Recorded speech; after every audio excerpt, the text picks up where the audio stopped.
राधे राधे प्यारे भक्तों, भक्ति रस में आप सभी का हार्दिक स्वागत है।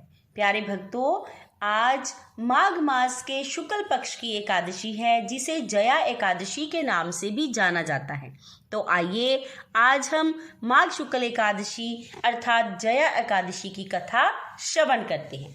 धर्मराज युधिष्ठिर बोले, हे भगवान, आपने माघ मास के कृष्ण पक्ष की षटतिला एकादशी का अत्यंत सुंदर वर्णन किया।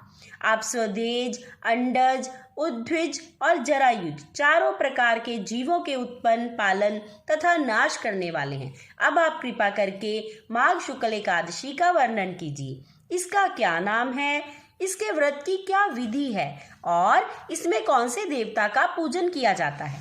श्री कृष्ण कहने लगे, हे राजन, इस एकादशी का नाम जया एकादशी है। इसका व्रत करने से मनुष्य ब्रह्म हत्यादि पापों से छूटकर मोक्ष को प्राप्त होता है तथा इसके प्रभाव से भूत, पिशाच आदि योनियों से मुक्त हो जाता है।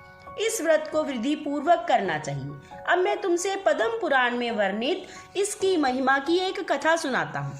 देवराज इंद्र स्वर्ग में राज करते थे और अन्य सब देवगण सुख पूर्वक स्वर्ग में रहते थे। एक समय इंद्र अपनी इच्छा अनुसार नंदन वन में अप्सराओं के साथ विहार कर रहे थे और गंधर्व गान कर रहे थे।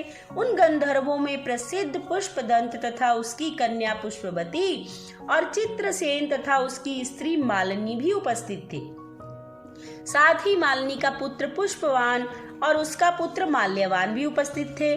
पुष्पवती गंधर्व कन्या माल्यवान को देखकर उस पर मोहित हो गई और माल्यवान पर कामवान चलाने लगी। उसने अपने रूप, लावण्य और हाव भाव से माल्यवान को वश में कर लिया। हे राजन, वह पुष्पवती अत्यंत सुंदर थी। अब वे इंद्र को प्रसन्न करने के लिए गान करने लगे, परंतु परस्पर मोहित हो जाने के कारण उनका चित्त भ्रमित हो गया था।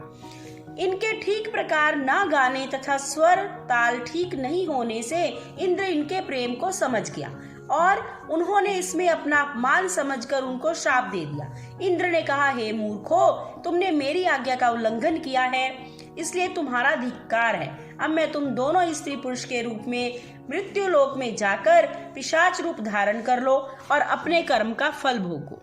इंद्र का ऐसा शाप सुनकर वे अत्यंत दुखी हुए और हिमालय पर्वत पर दुख पूर्वक अपना जीवन व्यतीत करने लगे। उन्हें गंध, रस तथा स्पर्श आदि का भी कुछ भी ज्ञान नहीं था। वहां उनको महान दुख मिले। उन्हें एक क्षण के लिए भी निद्रा नहीं आती थी।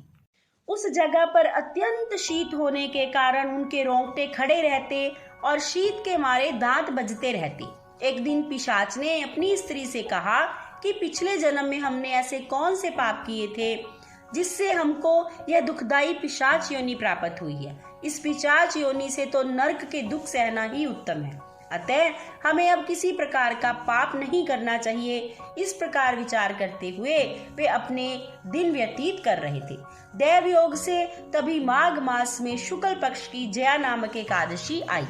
उस दिन उन्होंने कुछ भी भोजन नहीं किया और ना कोई पाप कर्म किया। केवल फल फूल खाकर ही पूरा दिन व्यतीत किया और सायंकाल के समय महान दुख से पीपल के वृक्ष के नीचे बैठ गए। उस समय सूर्य भगवान अस्त हो रहे थे। उस रात को अत्यंत ठंड थी। इस कारण वे दोनों शीत के मारे अति दुखित होकर मृतक के समान आपस में चिपटे हुए पड़े रहे। उस रात्रि को उन्हें निद्रा भी नहीं आई।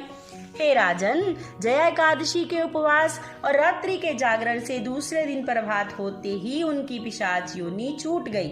अत्यंत सुंदर गंधर्व और अप्सरा की देह धारण कर सुंदर वस्त्राभूषण से अलंकृत होकर उन्होंने स्वर्गलोक को प्रस्थान किया। उस समय आकाश में देवता उनकी स्तुति करते हुए पुष्प वर्षा करने लगे। स्वर्गलोक में जाकर इन दोनों ने देवराज इंद्र को प्रणाम किया।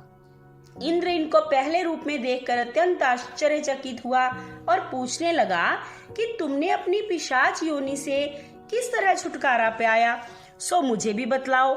माल्यवान बोले कि हे देवेंद्र, भगवान विष्णु की कृपा और जया एकादशी के व्रत के प्रभाव से ही हमारी पिशाच देह छूटी है।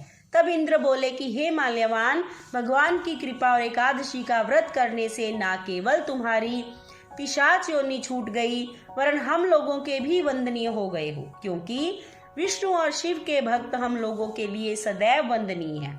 अतः आप धन्य हैं। अब आप पुष्पवती के साथ जाकर विहार करो।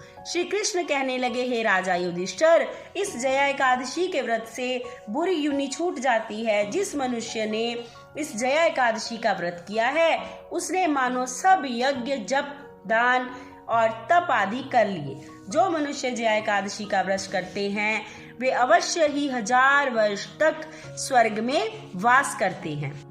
प्यारे भक्तों, ये थी माघ शुक्ल जया एकादशी की कथा। मैं आशा करती हूँ कि आपने एकादशी व्रत किया होगा और कथा सुनकर अपने व्रत का पालन भी करेंगे। राधे राधे।